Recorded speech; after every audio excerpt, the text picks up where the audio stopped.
Aparatımız 4 kilovat üçün alıyor, 4 təkərimiz sarğıdır. Daha çəkilişə düşmək istəmir, amma danış özündür işte.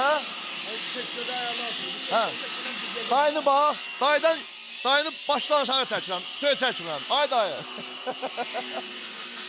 Gözəl dayını çəkim. Yox, çəkiliş eləməsəm zamanlıq verməyəcəm. Ne salam bana sen gəlirsiniz? Əskərabaddan? Bir qurbandan gəlirlər inşallah. 4 kilovat silahı. Dayıların heç bir çəkicə düşmək istəmir. Mən yetimdən ayrım. Aparatımız 4 kilovatdır.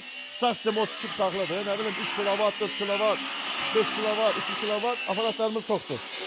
Qardaşımız da inşallah sağ doğruyuz. Baxın. Allah. Sağanqallığına baxın. Taxlava dəmirdən. Üstünü keyfiyyətlidir. Şalab da hazır vəziyyətdə rənglənəcək. Bunlar rənglilərdir. Aparatımızı nizamlayırıq. İnşallah otdan yenidən arxadan çəkəcək, təhlil edəcək.